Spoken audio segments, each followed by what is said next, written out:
کہ سرکار غوث العظم کی ماں کی زندگی کو سنے، کسی سے پڑھے، پڑھنا جانتی ہوں پڑھے، اور ورنہ وہ سنے کہ حضور غوث العظم کی والدہ کیسی تھی۔ آپ نے تو قوالی وغیرہ میں بھی مشہور ہے، سنا ہوگا، آنکھ کی اندھی کون تھی؟ وہی تو، انہی کے بارے میں تو ہے، ان کی ماں ہی کے بارے میں تو ہے کہ آنکھ کی اندھی تھی، کان کی بہری تھی، ہاتھ کی لولی تھی، پیر سے لنگڑی تھی۔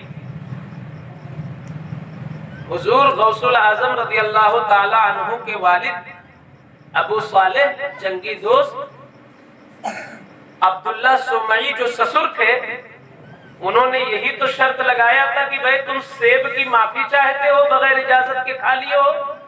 آج تو آدمی گپا گپ ایسے اڑا رہا ہے، اس کو پتا بھی نہیں کہ یہ کس کا ہے۔ میں نے امین آباد میں امرود خریدا، اب دوسری طرف ہم ادھر کچھ دیکھنے لگے تو وہ سڑے ہوئے امرود کا باندھے الگ رکھا تھا، بدل دیا اتنی دیر میں، ہم گھر پہ لائے تو دیکھا تھا سڑا۔ تو ایسے بھی تاجر، اب تجارت ایسی ہوگی اور شفاعت نبی ان کی کریں گے۔ حدیث میں ہے التاجر الصدوق مع النبیین والشہداء والصالحین، جو سچا تاجر ہوگا اس کا حشر نبیوں کے ساتھ ہوگا، شہیدوں کے ساتھ ہوگا، مگر ان جھوٹے تاجروں کا نہیں کہ خراب خراب اندر اور اچھا اچھا اوپر۔ یہ دھوکہ ہے، یہ فریب ہے، اسلام اس کو منع کرتا ہے، اس سے کبھی آپ ترقی نہیں کرو گے۔ سچے تاجر بنو۔ رسول اللہ سچے تاجر تھے، تبھی تو خدیجہ نے کہا تھا کہ اگر آپ میرا مال بیچو تو دوسروں کو جتنا دیتی ہوں اس کے دونا دوں گی، کیونکہ آپ سچے ہو۔ تو میں یہ کہہ رہا تھا کہ سرکار غوث العظم کے باپ نے ایک سیب کھا لیا تھا ندی میں، پھر خیال آیا کہ نہ جانے کس کا ہو۔ اللہ اکبر، چلتے چلتے چلتے چلتے چلتے چلتے جب ملا باغ کا مالک تو آپ نے کہا معاف کر دو۔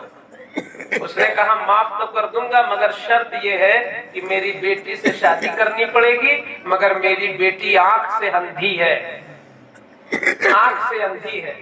ثناء الرحمن کی بیوی اندھی ہے کہ صحیح ہے؟ صحیح ہے۔ ایک اندھا بھی اندھی سے شادی نہیں کرتا، نہیں کرے گا۔ ایک اندھا بھی اندھی سے شادی کرنے کے لیے تیار نہیں، مگر سرکار کے غوث العظم کے والد تیار ہو گئے، معاف کر دو تو میں اندھی بھی قبول کر لوں گا۔ انہوں نے کہا صرف اندھی نہیں بہری بھی ہے۔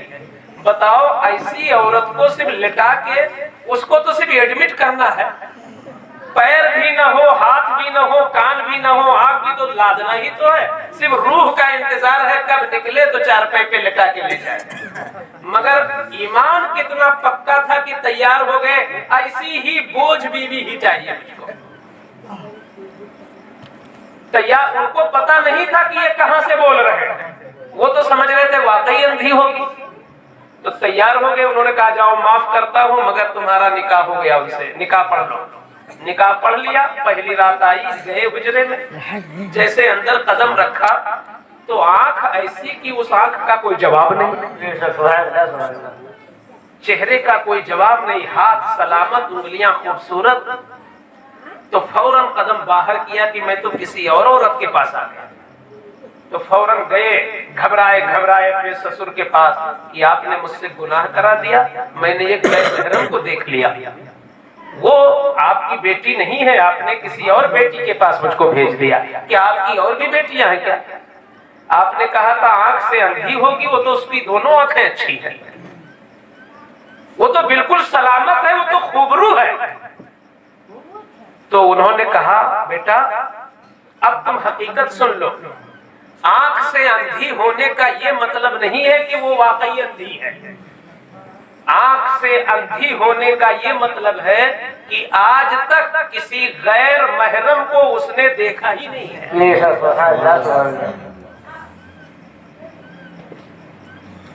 تو میرے آقا نے ایک دن صحابہ سے پوچھا تھا، حدیث ہے، یہ میرے صحابیوں یہ بتاؤ کہ عورت کا سب سے بڑا کمال کیا ہے؟ میری ماں بہنیں سنیں اسے غور سے، یہ رسول نے پوچھا تھا صحابہ سے کہ ایک عورت کے اندر سب سے بڑی خوبی کیا ہے؟ تو وہاں مولا علی بھی تھے، تو سارے صحابہ نے غور کیا اور جواب دیا کہ سرکار سب سے بڑی خوبی یہ ہے کہ اپنے آپ کو وہ غیر محرم کی آنکھ سے بچا لے، کوئی غیر محرم اس کو نہ دیکھ پائے، وہ سب سے بڑا کمال ہے۔ تو میرے سرکار مسکرائے کہ تم لوگوں کا جواب درست نہیں ہے، تم لوگوں کا جواب درست نہیں، یہ کمال تو ہے مگر سب سے بڑا کمال یہ نہیں ہے کہ اپنے آپ کو بچا لے، بس تم لوگ غور کرو سب سے بڑا کمال کیا ہے۔ تو کسی صحابی کے دماغ میں بات نہ آئی، مولا علی بھی چلے آئے مایوس ہو کر اپنے گھر، اور آج فاطمہ سے بولے بھی نہیں۔ فاطمہ نے کہا کہ آج آپ بدلے ہیں، کیا کوئی ٹینشن ہے، کیا بات ہے؟ تو کہتے ہیں کہ سرکار کے سوال کا جواب نہیں دے پایا ہوں، آپ نے پوچھا تھا کہ عورت کا سب سے بڑا کمال کیا ہے، تو میں نے بھی وہی جواب دیا، سب نے بھی وہی جواب دیا کہ جو غیر محرم سے، دوسرے مردوں سے جو اپنے کو بچا لے۔ تو فاطمہ بھی مسکرائی، کہتی ہیں علی آپ کا جواب درست نہیں ہے، اسی لیے تو میرے آقا نے رخ پھیر لیا۔ تو علی نے کہا تم ہی سکھا دو، کل جا کے بتا دوں گا۔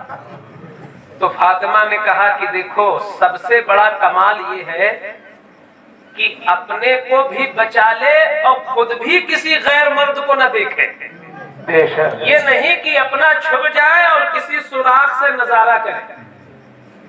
تم تو میلے میں نہیں گئی مگر اپنے چھت سے میلہ دیکھ رہی ہو، تم تو آنگن میں نہ گئی مگر آنگن میں موجود لوگوں کو دیکھ رہی ہو اوپر سے، تم باہر نہ نکلی مگر گھر کے اندر سے مہمانوں کو تم دیکھ رہی ہو، تم نے اپنے کو نہ دکھایا مگر تم نے تو دیکھ لیا۔ غیر محرم کو دکھانا بھی ناجائز ہے، دیکھنا بھی ناجائز ہے، بے شک۔ تو جب فاطمہ نے یہ جواب سکھایا تو خوش ہو گئے، اور دوسرے دن گئے، کہتے ہیں یا رسول اللہ وہ نکل گیا تھا منہ سے، آج اصلی جواب سوچ کے آیا ہوں۔ میرے آقا نے فرمایا کیا جواب ہے؟ تو کہتے ہیں یا رسول اللہ سب سے بڑا کمال یہ ہے کہ خود بھی نہ دیکھے اور اپنے کو بھی نہ دیکھنے دے۔ تو آپ نے فرمایا یہ جواب صحیح ہے مگر تمہارا نہیں، یہ میری بیٹی فاطمہ کا جواب ہے۔ سبحان اللہ۔ تو کہنے کا مطلب یہ ہے کہ غوث الاعظم کے والد کے جو سسر تھے انہوں نے کیا کہا تھا کہ میری بیٹی آنکھ سے اندھی اس لیے ہے کہ اس نے غیر محرم کو نہیں دیکھا۔ تو جو سب سے بڑا کمال تھا وہ ان کی ماں میں موجود تھا، اور جو سب سے بڑا کمال تھا وہ ان کے باپ میں موجود تھا۔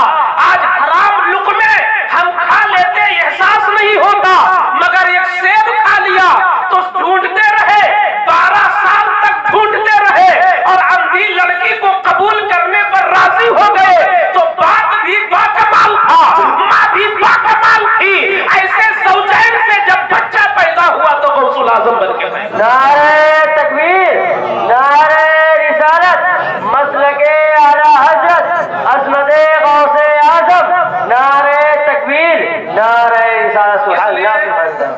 باتیں تو بہت ہیں، عمل کی ضرورت ہے، عمل کی ضرورت ہے۔ ماں بہنیں اس پر عمل کر لیں کہ ہم ان کی ماں کی جیسی بنیں گی، ان کی ماں تو بن نہیں سکتی، ان کا بھی نام فاطمہ تھا اور سرکار کی بیٹی کا بھی نام فاطمہ تھا۔ 2 فاطمہ ایسی گزری، ان جیسی کوئی فاطمہ نہیں گزری۔ تو آپ بھی کوشش کریں جب خاص کر بچہ پیٹ میں ہو، بچہ گود میں ہو، اس وقت یہ کرے کہ کوئی ایسا گناہ نہ ہونے پائے، کیونکہ یہ گناہ کیا ہے؟ نحوست ہے۔ پیٹ میں بچہ ہے، آپ نے گالی دیا کسی کو، اثر بچے پہ آیا ہے۔ غیبت کیا، چغلی کیا، حسد کیا، برائی کی، حرام کھایا، جو بھی ناجائز کام کیا اس بچے پر بھی اس کا رد عمل ہو رہا ہے۔ اسی طرح قرآن پڑھا تو اس کا نور بچے کو ملا، سجدہ کیا تو برکت بچے کو ملی، درود پڑھا تو برکت بچے کو ملی، سلام پڑھا برکت بچے کو ملی، سچ بولی عورت برکت بچے پہ آئی۔ تو اگر تم غوث الاعظم کے نقش قدم پر چلنے والا ہونہار بچہ اپنی گود میں